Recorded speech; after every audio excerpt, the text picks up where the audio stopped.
Ms. Parker is leaving after teaching 6 years at RHS. This week on TCSN, we got tennis and a baseball promo. And be sure to check out my review of Fuller House, as well as my quick recap of the Oscars. The nominees for Boys' Day have been chosen. We'll tell you who. All this and more on all new TigerCast News, March 4th, 2016. From Eye of the Tiger, this is TigerCast News. Broadcasting from Studio 403 in Roseville High School. And welcome to an all-new TigerCast News. I'm Gabe Townsend. And I'm Justine Madrid. Student government and leadership teacher Lindsay Parker is leaving Roseville High School for an assistant principal position at Antelope High School. For the past 2 years, Student Activities Director Lindsay Parker worked to receive her administrative credentials through National University, which partners with Placer County Office of Education. ASB Secretary Will Schaab had a positive reaction to the announcement. So I'm really happy for Ms. Parker that she did get a job at assistant principal. It is going to be kind of sad seeing her leave Roseville High School considering she's an alumni, but I know that she'll go on and do bigger things, and students here at Roseville appreciate her for that.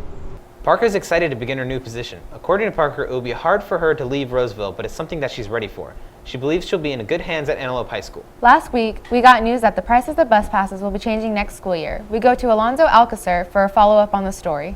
A February 23rd district board meeting approved the reduction of annual bus pass prices from $225 to $50. According to District Director of Maintenance, Operations and Transportation Brian Gruco, the reduction will ease the financial burden of transportation on families. We are transporting students because of our boundaries, and it puts a financial hardship on people. I think the district wants to help families, to get their kids to school. Maybe more kids will start riding the bus. That would be my hope. The reduction was proposed in response to complaints in the fall term about early bus arrival times in Northwest Roseville. Sophomore Charles Harbison thinks the changes are for the better. I think the bus prices decreasing are good because that way more people will be able to ride the bus. And if more people are able to ride the bus, then it's like a better environment. And also if you don't have enough money to get on the bus, or if you can't get home some way and your parents are distracted, then it's an easy way to get home or an easy way to get transported somewhere. The changes will take effect during the next school year. We now go over to Josh Carson and Jason Russell with sports.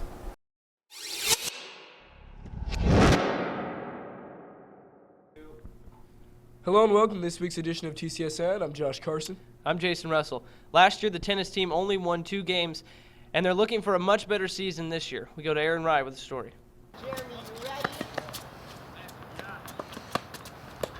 The varsity boys tennis season is underway, and after only 2 wins last season, returning player Clay Bradley has high expectations this season due to leadership from their coaching staff and a clear mindset on what they want to accomplish. Coaching us, she's given us new ways and new practice techniques so we can get better, work better as a team, getting that good forehand, getting that good backhand, getting that top spin, putting in work. We're all just doing really good all together and collectively. I have really high hopes for this season because we got a tight group and we're gonna go far. And like I said, hopefully nationals this season. Returning player Thomas Oakleberry believes that the veteran experience on the team should result in better play on the court from everyone. The veteran players will do well. We're all kind of new to playing at the top of the ladder, so it'll be a little different, but we'll be able to handle it. Our goal is 8 wins out of 14, I think, and I definitely think it's possible because we'll be a lot better. Last year, the tennis team was very unique because of its relaxed style of play. Bradley hopes that this year there will still be that relaxed feeling along with hard work. Last season was really laid back. It was a really good vibe. I'm hoping that we can keep that, but while putting in work and while getting better as a team as a whole. Generally, we all just need to improve, and doing that while still having fun is the major key. So just all going in for it. I'm just hoping for a good season and a good time and having fun while getting those wins and taking those dubs. On another note, baseball will also begin playing their game soon, and we will bring them all live to you on eithertigernews.com. Let's take a deeper look into the live streams. To try to save the Vikings. Grounded to third. This could be it. Fumbled, but the toss over is.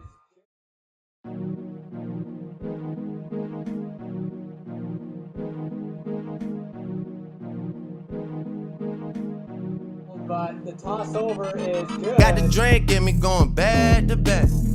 Yeah, going back to back. I got the drink, get me going back to back. I took a break, confused, now it's back to that. Louisville, the Tigers, as Division II Sac Joaquin Section baseball champions.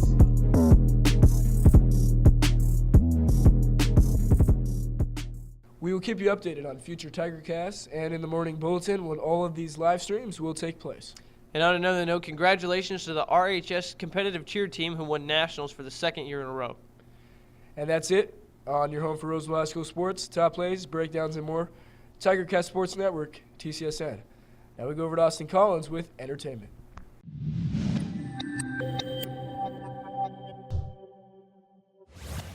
Thanks, Josh. Fuller House was available for instant viewing on Netflix last Friday. The show takes place 29 years after the events of Full House. While most of the original cast, including Bob Saget and John Stamos, move away after the pilot, Fuller House really gravitates around daughters DJ and Stephanie, played by Candace Cameron Bure and Jodie Sweetin, as well as their eccentric neighbor Kimmy Gibbler, played by Andrea Barber, who inhabit their parents' old home along with children of their own. The show follows their struggles through parenthood and the ups and downs of life, as well as their children's misadventures. With most of the characters that are male absent through the remainder of the show, Fuller House is definitely more of a chick show than Full House was, which isn't a bad thing considering the fan base of Full House was largely female anyway, most likely due to the ever-angelic John Stamos. While at times the jokes seem redundant and the child acting gives off a sort of Disney Channel sitcom sort of vibe, the show does successfully capture some of the heartfelt magic that made Full House such a wildly successful show, and for that the show has a lot of potential that will hopefully be executed properly in later seasons. For all of these reasons, I'm giving Fuller House 4 out of 5 stars. The 88th annual Oscars premiered on ABC this Sunday. While the lack of ethnic diversity among the nominees was quite controversial, no one can argue that this last year has been a fantastic year for movies. I'm going to recap some of the main wins of the night. Spotlight won the Oscar for Best Picture. The film tells the story of the Boston Globe's Pulitzer Prize-winning investigation of child molestation among Catholic priests. Leonardo DiCaprio finally won the Oscar for Best Actor for his role as Hugh Glass in The Revenant. Brie Larson earned the Oscar for Best Actress for her titillating, am I allowed to say titillating? Okay. Her titillating performance in Room. Best Director went to Alejandro Gonzalez Inarritu for The Revenant, which also earned a 5-star rating on my show. So, you know, both equally important awards that The Revenant definitely deserved. All in all, the Oscars were a joy to watch this year despite the controversy, and I can only hope that 2016 will bring the same amount of great movies to the table. We now go back to Gabe with more news. Thanks, Austin. The mayor of Roseville visited campus last Monday. She talked to the Key Club about Relay for Life. The mayor shared with the club her own struggle with cancer. It's been a journey. I was diagnosed 17 years ago, and through a number of surgeries, I figured out that we need to find a cure for cancer, and so I started a nonprofit organization in 2005. And about a year and a half ago, we gave $1.5 million to UC Davis Comprehensive Cancer Center to find a cure just for breast cancer. We wish good luck to the organization. 5 boys were nominated for Boys State. Only one will be chosen as the delegate and have the honor of attending the summer camp at Sac State. The nominees for Boys State were announced. Juniors Mark Capel, Johnny Mulligan, Neil Riley, Eddie Sotomayor, and Jay Rosano get a chance to attend a Boys State conference at Sac State if selected as the winner. While he looks to win, Sotomayor was honored just to be nominated. I was very excited, definitely. I didn't feel worthy about getting the award because I've had good grades, but I've never been like the best grades. But it was definitely a really good experience and brought a smile to my day. To get this award is one thing, but to actually move on to the next stage is another. And for me, I'm very ambitious about it because it obviously looks good in colleges and things like that, and that's very important to me. But also, it's just something that I definitely want to do and want to be a part of and experience. We will keep you updated on who is chosen to be the delegate. The guitar show is next week. It takes place on Tuesday, March 8th and Thursday, March 10th. The opening time is 7 p.m. and the closing time is 8:30 p.m. The show will be located in the J.B. Gale Little Theater. That's it for us today on TigerCast News. And remember, we're always on at eyeofthetigernews.com. See you next time.